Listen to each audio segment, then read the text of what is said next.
I mean, through spring, I would say 90% of it was put in the spring. And then here we kind of start back over. So we're still, this is day 3 we just put in install 3 last night. So we're still working our way through it of kind of what's introduced. Now, they're responsible for what they learned in the spring, so we do go quicker through these install meetings. But in terms of what we're practicing today, it's still, a third of the offense right now, just in terms of it's day 3. So I think what's pretty cool is you've got the experience. You've got guys that have been around with Scherf and Shatley and even a Cam Robinson. And then you've got some young guys that, are hungry and eager to learn. And there's great leadership. There's good experience. There's youth. There's talent. It's a lot of cool things to work with and see. And what's been cool is to see kind of the culture they've created in their room, the way they communicate, the way they interact with one another. And that's been pretty good to see. I mean, everybody's out here hungry to learn and get better at it, and that's what's cool. As a rookie.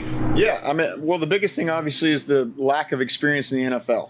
Now he played a long time in the SEC, and obviously he's been exposed to a lot of things. And he was, I think, in my opinion, he was fortunate to play under Liam Cohen his last year at Kentucky and be exposed to a similar pro-style system, if you will.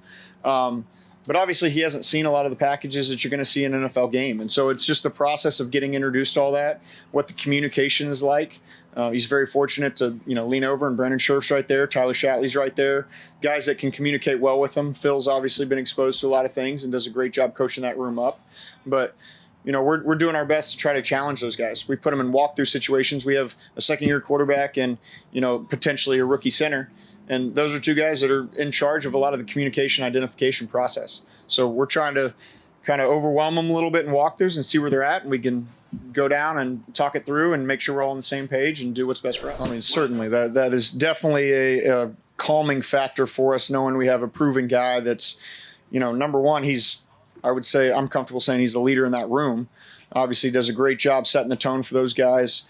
But he's a great communicator. He's got a good presence about himself. You can kind of feel that edge that he has, but he's calm. He's able to handle himself in those situations, and it does. I think it's probably going to give the right tackle and the center some comfort knowing I've got this guy next to me working with me. So Brian was a little bit before I was like really studying the Eagles and all that, but obviously being there for a long time, I got to watch him a lot. But certainly he's a weapon out of the backfield in the pass game. So Travis, from that standpoint, yes, I would say so. Obviously Doug, having his background under Coach Reed, the screen game's a big part of it.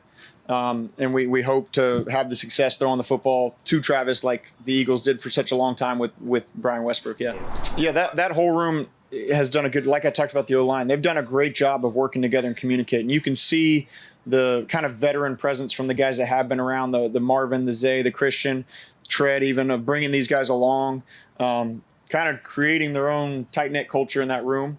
And I think some of the veterans, I say veterans, guys that are 4 years in or so, have done a great job of kind of being that veteran presence for these young guys and talking them through things and hyping them up when they need to be hyped up, and maybe pulling them aside and saying something that Chris Jackson didn't say or doesn't need to say because they can handle it themselves in that room. So definitely those guys that have been around have done a great job, and that's kind of the focus of the way we've built the roster. I think you'd say you could kind of look at every position group and say there's a veteran presence right there. There's a guy that has leadership ability to him that we're excited about. Yeah, it's fluid. It kind of goes week by week, but obviously you want to feature his skill set. And his skill set, he's a great ball carrier. So there's ways you want to hand it to him, you want to toss it to him, you want to throw it to him in the flat, but then within that, you have to complement everything you do. So he's got the ability, he's got the speed to still get down the field and make some plays. So as long as it kind of fits the package and the things we're trying to build around it, then we plan to utilize him when he's in there and has the opportunity. Right, yeah. I mean, it's obviously a huge benefit to know, there's right now it's looking like he's going to be able to be active at some point in time in the near future. So that's fun. And that's a credit to the work he's put in throughout the spring, through the summer. Obviously coming off that injury, you never really know the timeline. It's kind of, I know there's been experiences where guys have come back quicker and some guys haven't, and whatever it is. So I think that's a testament to James, the training staff, the work he's put in. Yeah, absolutely. It's again, they're keeping score.